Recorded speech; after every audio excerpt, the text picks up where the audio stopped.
The glass touched my lips, sweet tea with a bitter aftertaste. For a second, everything around me blurred. The laughter, the backyard lights, the faint hum of a country song floating from the porch speakers. Something inside me whispered that this wasn't right. I pulled the glass away, pretending to smile. And then, without saying a word, I switched drinks with my dad. It was supposed to be a perfect Sunday. The air was warm but calm, the sunset melting across the sky like gold poured into glass. Mom had outdone herself. Pot roast, mac and cheese, pies lined up like trophies on the counter. My younger brother was glued to his phone. My aunt talked about retirement, and Dad was performing his favorite act, the proud patriarch. He told stories, made toasts, and flashed that politician's grin that had fooled half the neighborhood. But I'd learned long ago to watch his hands more than his mouth. That's when I saw it. In the kitchen, just before dinner, he stood with 2 glasses of sweet tea, mine and his.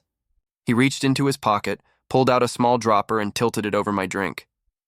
1 drop, 2. Then a swirl with the spoon, smooth, practiced, like he'd done it before. My blood went cold. I must have made a sound because he turned, eyes catching mine. The smile that spread across his face was the kind of smile people use to hide a gun. "You okay, kiddo?" he said lightly, voice as calm as syrup. "Yeah," I managed. "Just thirsty." Every nerve in my body screamed. I didn't know what he'd poured in there. Sleeping meds? Something worse? But I knew this. I wasn't drinking it. When I carried the glasses out, everyone was already seated around the patio table. The cicadas buzzed in the trees, soft and endless. I pretended to trip on a chair leg, bumping Dad's arm. In that moment, I swapped the glasses, quick, quiet. My heart was slamming so hard it felt like my ribs would crack. He raised his drink with a grin. "To family," he said. Everyone echoed him, laughing. The sound felt wrong in my ears. He took a long sip, nodded. Perfect. I didn't touch mine. At first, nothing happened. He carved into the roast, teased my brother about his haircut, poured more tea. I almost convinced myself I'd imagined it, that maybe the dropper was something harmless, some new vitamin trick or weird health thing he'd gotten into. But then 10 minutes later, I saw it start. His eyes blinked slower than normal. His hand trembled when he reached for the gravy. Then his words began to melt together, like ice under a flame. "Mom," I said quietly. "Something's wrong with Dad." She looked up from her plate, smiling the tired smile she always used when she didn't want a scene. "He's fine, honey. Maybe just tired, but he wasn't fine." He tried to stand, muttering something about the grill, and the chair skidded back. The world tilted around him. For one terrible second, I thought he was going to fall straight into the birthday cake. My cake. "Dad!" my brother shouted, jumping up. He caught the edge of the table, breathing heavy. His skin had gone pale and sweaty, his pupils blown wide. Then his eyes locked on mine. The look in them wasn't confusion. It was anger, fear, realization. He reached out and grabbed my wrist, his grip like a vice. You weren't supposed to," he rasped. But the rest broke into a mumble as his body sagged, collapsing back into the chair. Mom screamed. Aunt Nancy dialed 911. My brother kept saying, "What's happening?" Over and over like a broken record. I just stood there, frozen, watching his chest rise and fall too fast, his head lolling to the side. Sirens wailed somewhere in the distance, growing louder. I could smell the sweet tea on the table, sticky, sharp. Then I noticed something glinting under his napkin. A small glass dropper, unmarked, still wet. I picked it up with trembling fingers. The residue inside smelled faintly medicinal, with a hint of alcohol. My mind spun through 1,000 possibilities. Poison? Sedative? Something worse? What had he been planning? And why me? Paramedics burst through the back gate minutes later, the red and blue lights slicing through the dark. They lifted him onto a stretcher, asking questions I couldn't answer. Did he ingest anything unusual? Has he been sick? Was he drinking alcohol? Mom was crying, trying to explain that he didn't drink, that he was a good man, that something must have been wrong with the food. But I wasn't listening. I just kept staring at that dropper, its glass catching the light like a secret that didn't want to stay hidden. Then my phone buzzed. At first I thought it was just one of my friends texting about the party photos. But the number was unknown. No profile picture. Just a single message glowing on the screen. Check the garage camera. Tonight was plan B. My hands went numb. I looked toward the garage, the light over the door flickering in the distance. For a heartbeat, everything inside me wanted to scream, wanted to tell someone, show someone, do anything. But the ambulance was already pulling away, my family in chaos, neighbors whispering from their yards. I slipped the phone into my pocket and took one last look at the half-eaten cake. The overturned chair and the two glasses, one empty, one untouched. Somewhere deep inside, I knew this wasn't over. Whatever my father had planned, whatever Plan B meant, it had already begun, and now I was the only one left who could stop it. The house felt too still after the ambulance pulled away, like the air itself was holding its breath. My family had scattered, Mom on the porch calling relatives, my brother pacing the driveway, but I couldn't move. Not yet. Not until I understood what my father meant by Plan B. That message on my phone kept flashing in my mind like a red warning light. Check the garage camera. I forced my legs to move. The garage door creaked as I pushed it open. The smell of gasoline and sawdust hit me, familiar but suddenly sinister. Dad's laptop sat on the workbench, still plugged in.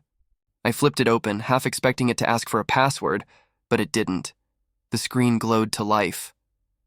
There it was, the Ring security feed, already open to a saved clip from earlier that day. The footage showed my dad, an hour before dinner, moving with calm precision. He wasn't setting up decorations or checking the grill like he'd told Mom. He was standing by my car, unscrewing the gas cap.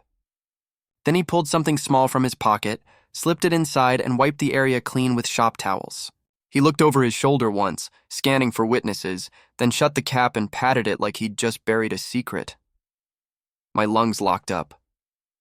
My dad, the same man who'd taught me how to parallel park, who'd bragged about my scholarship, who'd prayed before every meal, had tampered with my car. But why?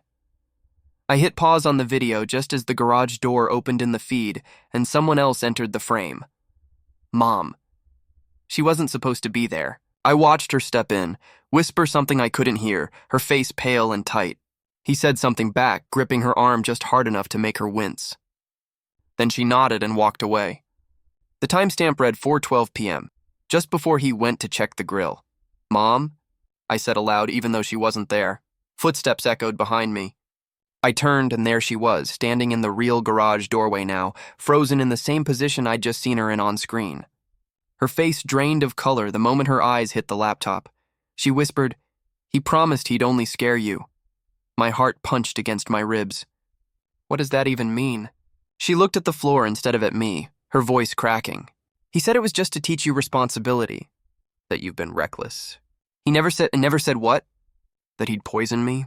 Frame me? Try to kill me?" She flinched at the word kill, but she didn't deny it. Her eyes darted toward the tool cabinet like it held all the answers. "Mom, what's going on?" I demanded, stepping closer. She opened her mouth, but no words came. Just a shaking hand pointing to the screen. "You don't understand what he's capable of when he's desperate. I didn't wait for more." My hands were trembling as I minimized the video feed and opened the files on his desktop. A folder caught my eye. Trust clause. My name was in the file name. I clicked it open. Inside was a scanned photocopy of Grandpa's will, the one that had caused months of quiet tension after his death. My eyes traced the highlighted section. Any beneficiary convicted of driving under the influence forfeits their share of the estate. Beneath that line was something worse. Fake bar receipts with my name printed across them. Dated tonight. I felt the blood drain from my face. It hit me like a punch to the chest. Dad hadn't been trying to drug me to make me sleep. He'd been trying to drug me to make me drive. If I'd taken that drink, I would have blacked out behind the wheel, crashed, and lost everything. The will, the inheritance, my reputation, gone. And he would have been there, heartbroken and heroic, cleaning up the mess while keeping the money safe in the family. I stumbled backward, bile rising in my throat. "What the hell is wrong with him?" I whispered. Mom sank onto a stool, burying her face in her hands. "He thought he was saving us," she said through her fingers. "He's been drowning for months. The church audits, the missing funds. He said he could fix it before anyone noticed." "Fix it by destroying me?" I shot back. She didn't answer. I tore through the drawers until I found a small pharmacy bag stuffed behind a stack of invoices. Inside was a brown bottle with the label half peeled off. The remaining letters read only ZEP before it ripped. I unscrewed the cap and gagged at the chemical tang inside. Half-dissolved capsules floated in syrupy liquid. Whatever this was, it wasn't medicine. Outside, the ambulance doors slammed shut. Through the window, I saw them lifting Dad into the back, his body jerking slightly, but his eyes open now, alert, aware. He caught my gaze through the glass and mouthed something I couldn't hear.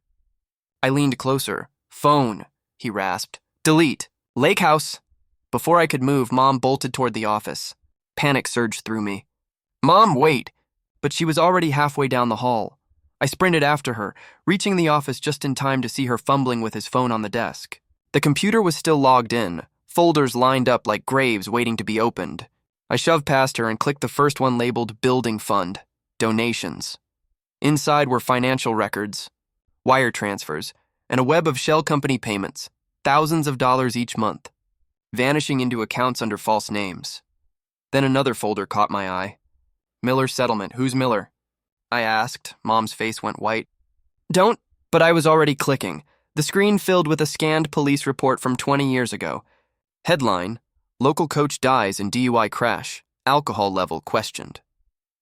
The officer's signature at the bottom was familiar. It was my dad's. And then the next page. A DNA test request unsigned attached to the same case. It was addressed to the county lab, with my initials written in the subject line. I stared at it, my heart thundering so loud it drowned out everything else. Coach Miller. 20 years ago, a crash, a fake DUI, a DNA test. My father's name, my initials. The truth crawled across my skin like ice. My dad hadn't just framed someone before. He'd buried a secret in the wreckage, and whatever it was tied to me. The backyard still pulsed with chaos long after the ambulance left. Red and blue lights smeared across the fence like bruises, and the hum of gossip rolled from the neighbors' yards. I could hear them pretending not to look, pretending not to whisper. Inside, Mom was pacing, whispering into her phone. My brother stood by the door, pale, shaking, his voice barely above a whisper. "You can't blow this up," he said. "He'll ruin us." "He already tried," I snapped, and his eyes fell to the floor. I printed everything, the will, the fake receipts, the police report, the DNA request, and slid the pages into the pocket of my hoodie. My hands were trembling, but my mind was razor sharp. The shock had burned away. Now only clarity remained. I knew what I had to do. Mom turned toward me as I walked in. Her mascara was smudged, her composure gone. "We fixed this as a family," she said, voice cracking under the weight of everything she wasn't saying. I laid the Miller file on the counter. The sound of the paper hitting the marble was louder than her words. "You want to fix this? Then start by telling me who he really is." She looked down at the file, and something in her face broke. Her lips trembled as she said, "I told him to stop. After the first time." "The first time what?" "The first time he framed someone." For a heartbeat, I couldn't breathe. The words hung in the air, thick and heavy. "You knew?" She swallowed hard, her eyes glassy. "Your grandfather left the lake house to you. Your dad borrowed from the church to flip a property. He said it was temporary. But when the audit started, he panicked. He needed to cover the loss before anyone found out. He just needed leverage." The word hit me like a hammer. "Leverage?" She nodded slowly. "You. If you lost your inheritance, the money would stay in his control. He told me it was just a technical move, nothing harmful. But then he started lying about where he was, meeting people I didn't know. When I asked questions, he said I wouldn't understand. Leverage. Me. I was never a daughter to him. I was a failsafe." Every memory started unraveling in my head. The way he lectured me about responsibility. How he always took my car keys after dinner parties, just to be safe. The college tours where he smiled for photos but checked my phone when I wasn't looking. Every moment of care had been a test run for control. I turned back to the computer. The file labeled DNA test PDF stared back at me like an open wound. I clicked it. The document was stamped pending. The requester, D. Miller's estate. The sample, subject, initials redacted. There was a handwritten note at the bottom in my father's familiar, precise scrawl. "If she learns the truth, we all lose." A chill slid down my spine. I wasn't sure if my hands were shaking from fear or fury. "What truth?" I demanded. Mom's silence was louder than a scream. Before she could answer, my phone buzzed again. "The same unknown number." One new message. He did the same to Coach Miller. You were the motive. Meet me at the lake house, midnight. My throat tightened. Who's texting me? Mom didn't answer right away. Her eyes darted to the window, to the flashing lights fading in the distance.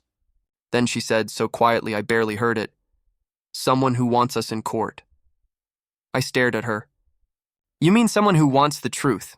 She didn't deny it. I pocketed the dropper, the brown bottle, the will, and the Miller file. I didn't know who was behind those texts, but I knew one thing for sure. Whoever it was, they knew more about my father than I did. Outside, I could hear the paramedics loading him into the ambulance. The gurney rattled across the patio stones. He was half-conscious, pale, but awake enough to turn his head. For a second, our eyes met through the glass window. He looked smaller somehow, the way monsters do when daylight finally touches them. His lips moved. No sound came out, but I could read the word perfectly. Don't. I didn't blink. I whispered back to the night. Watch me. Hours later, after the house went dark, I sat in my car staring at the ignition. My hands wouldn't stop shaking. Every rational part of me screamed not to go, but the other part, the one that needed answers, was louder. The drive to the lake house felt like moving through another world. The road was swallowed in fog, the trees crowding the shoulders like silent witnesses. I tried to imagine what I'd say when I got there. Maybe this person was bluffing. Maybe it was a setup. But what if it wasn't? The gravel crunched under my tires as I pulled up the long, winding driveway. The lake stretched out behind the house, black and endless, swallowing the reflection of the moon. The porch light was off. The air felt colder here, sharper. I gripped the keys so hard they left marks in my palm as I stepped up to the door. For a moment, I just stood there listening. Nothing but the wind against the trees. Then, from somewhere inside, a floorboard creaked. My heart jumped into my throat. I turned the key slowly, the lock clicking open with a sound that seemed to echo through the night. The door swung inward. The house smelled like cedar and dust, untouched since Grandpa's funeral. My shoes scraped against the wooden floor as I stepped inside, the light from the porch faintly illuminating the living room. And that's when I saw her. A shadow moved in the hallway, slow and deliberate. I froze. Who's there? I whispered.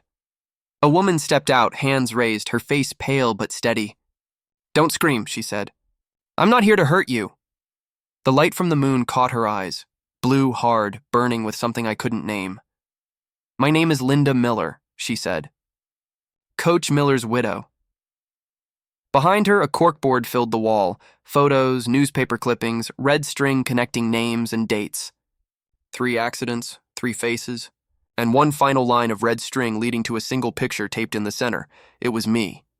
Her name was Linda Miller, and she looked like someone who had already lived through a war.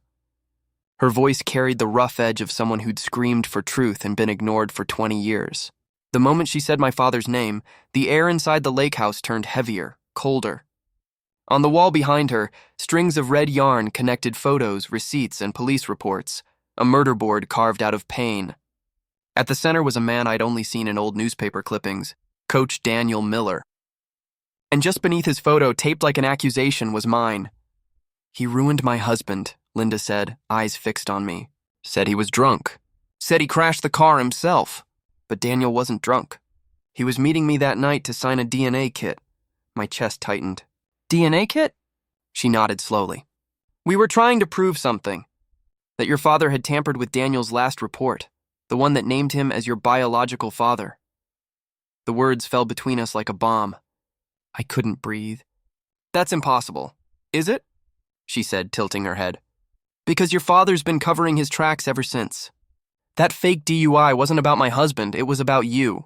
He needed the accident to erase the evidence that Daniel Miller had a daughter. You. I felt my heartbeat in my throat. My skin tingled like it was trying to crawl away from me. He told me Coach Miller died in an accident coming back from the school fundraiser. Linda's eyes burned. He made sure everyone believed that. And when I tried to tell the police, they called me unstable. But I kept every document, every check, every lie. And I've been waiting for him to make another mistake. I told her everything. About the dropper, the car, the will clause, the fake receipts. She didn't look surprised. She'd expected it. When I mentioned the church audit and the building fund, she went to her desk and pulled out a leather-bound ledger. Building Fund LLC, she said, flipping to a bookmarked page. Money laundered through fake donations. All of it went into a shell company under your mother's maiden name. I stared at the entries, at the familiar amounts that matched our vacations, the new deck, the family SUV. No, I whispered. Look closer. The dates lined up perfectly. Every donation matched a family milestone. Every upgrade in our lives was bought with stolen trust money. Linda's jaw clenched. He used the church as his personal ATM, and when it started to catch up to him, he found a way to make his debt disappear by framing his own daughter as an addict who couldn't inherit a cent. My stomach twisted. And Mom? She signed the paperwork. Maybe she didn't know everything, but she knew enough. I wanted to scream, but Linda's calm steadied me. She slid a small digital recorder across the table. Tomorrow morning, she said, your father thinks he's meeting a lawyer at the church office to fix the will, but that lawyer is my investigator. You'll be there. So will the police. If you want, so will the press. For a long moment, I just stared at her. The plan felt insane, dangerous, but the image of my father smiling as he poisoned me burned behind my eyes. I thought of the neighbors who worshipped him, the church members who called him the rock of the community. I thought of every fake prayer, every staged smile. I nodded. I want them all to see who he really is. Linda smiled, faint but fierce. Good. Then let's end this together. We stayed up planning every detail, the questions I'd ask, the evidence I'd show, the moment I'd drop the truth. Linda's investigator, Cole, would be wired in the next room, recording everything. And then she showed me the last piece of the puzzle, a grainy photo of my parents standing outside a bank vault, each holding a small brass key. The safe deposit box, she said. He calls it the trust box. That's where he keeps the real documents, the forgeries, the transfers, maybe even Daniel's DNA results. We need both keys to open it, my stomach sank. Both? You mean Mom's involved in that too? Linda gave me a long look. You already know the answer. When I left the lake house, dawn was starting to glow through the trees. I didn't sleep that night. Couldn't. Every time I closed my eyes, I saw my father smiling over that glass of tea, every lie layered over years of family. By the time morning came, my nerves were raw. I drove to the church with the recorder hidden beneath my sweater, its red light flashing like a heartbeat. The parking lot was nearly empty. Inside, the old office smelled like dust and pine cleaner. He was already there, pressed shirt, perfect smile, not a trace of guilt. He looked up as if nothing had happened. Sweetheart, he said softly, I'm so glad you came. We can fix this before the media gets wind. I was protecting you. You drink too much when you're stressed, and I didn't want you doing something you'd regret. I sat across from him and pulled the glass dropper from my pocket, setting it on the table. Then why was this in my drink? He didn't flinch. He even chuckled. You've always been dramatic. Those were vitamins. You've looked pale lately. Before I could answer, the lawyer beside him, Linda's investigator, flipped open a folder and slid out a photo of my car's gas cap. This was found on your garage camera, he said evenly.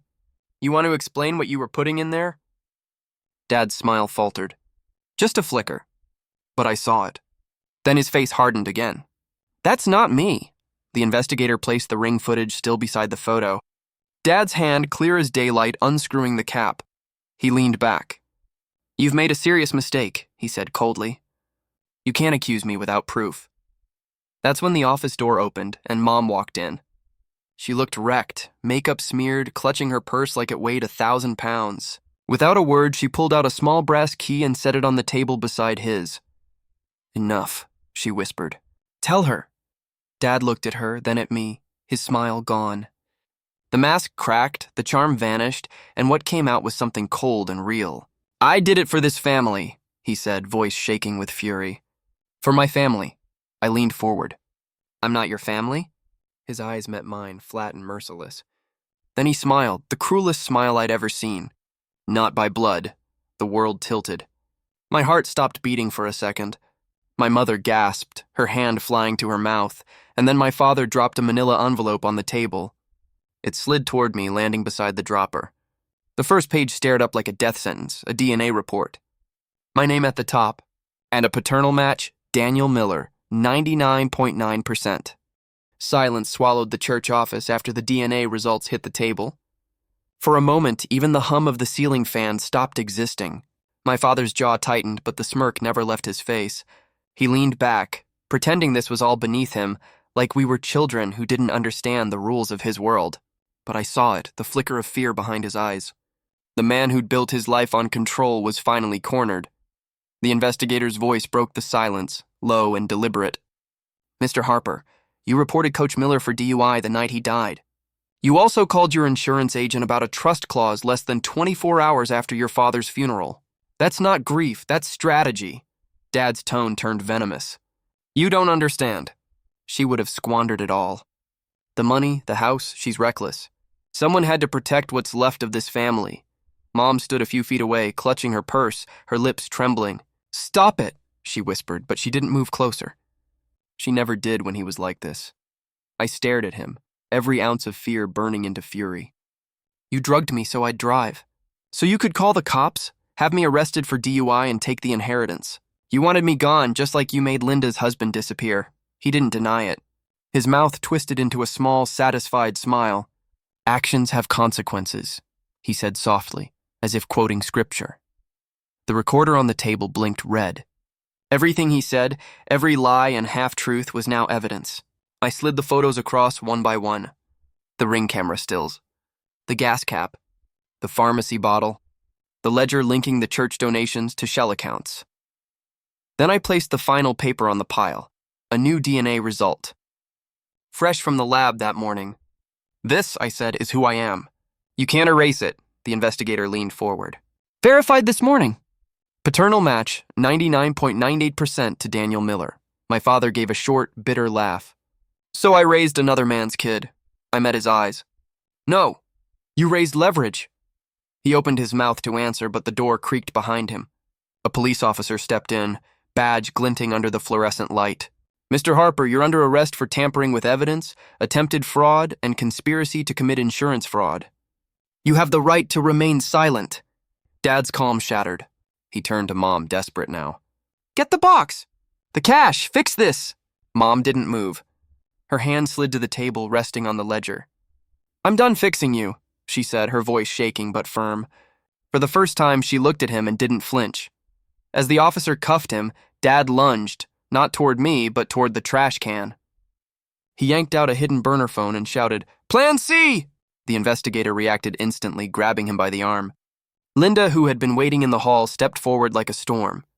"Not today," she said, blocking his path. The officer snatched the phone, scrolling through the messages.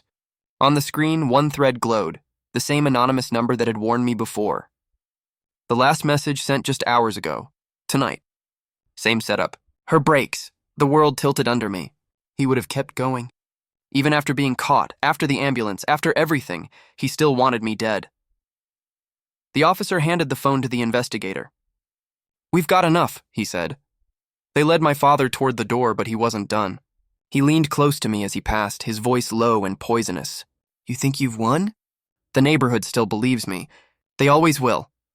I stepped back, my voice steady for the first time in years. "Then let them watch." That night we did it the American way. Receipts, records, sunlight. Linda turned the files over to her reporter contact. The story spread fast. Suburban church treasurer accused in fraud and inheritance scheme. Within hours, the church board called an emergency meeting. By morning, the HOA Facebook group had turned into a digital courtroom. Neighbors who used to wave from their driveways now posted paragraphs of outrage. The mask my father had worn for decades peeled away in public, one headline at a time. A week later, the safe deposit box was opened with both keys, Mom's and his. Inside was the wreckage of 2 decades, envelopes of cash, falsified deeds, insurance policies, and a half-finished confession written in my father's handwriting. But buried beneath the greed was something small. A photo of me at 6 years old, sitting on Coach Miller's shoulders during a Little League game. The ink had bled from water damage, or maybe from tears. That night I sat on the porch of the lake house as dawn broke over the water. Linda sat beside me, silent. We didn't need words. The world had spun full circle. She'd lost her husband. I'd lost the man who pretended to be my father. Yet somehow in the quiet between us there was peace. By noon, The final headline hit every local outlet. DNA reveals church treasurer's daughter was victim of 2-decade deception. The world finally knew. People asked how I'd known to swap the glasses that night. I never told them about the bitter taste or the way his eyes flickered whenever he lied. Instead, I told them the truth. The kind of truth that lives in your bones long before you understand it. A lifetime of small alarms adds up to a siren, and when it finally screams, you either run or you fight. The next morning, Dad called from county jail. Wanted to explain, to twist one last story. I let it ring until the voicemail cut off. Then I uploaded everything. The footage, the will, the DNA results. No narration, no edits, just truth. The video went viral within hours. America loves a courtroom, but it loves a confession even more. Neighbors who'd once whispered now brought casseroles to the house like peace offerings. Everyone wanted to be seen doing the right thing now that the truth was out. But the biggest twist came later. When the lawyers reviewed Grandpa's original trust, they found a second clause hidden at the end, one nobody had noticed in decades. It didn't just punish fraud. It rewarded honesty. Any heir who exposes deception or misuse of the estate by a trustee shall receive a bonus share equal to that amount. My signature went on the final document that week. The lake house stayed with me. The seized accounts repaid every stolen dollar to the church. Linda received a scholarship fund in Daniel Miller's name, the name of my real father. His name now stands over the local Little League field where I once learned to throw a ball. The town still whispers, as small towns always do. But when the lights fade and the lake goes still, I pour a glass of honest sweet tea, hold it to the dark, and whisper the only thing that still matters. I know who I am, and somewhere across the water, the siren that haunted my life finally goes quiet.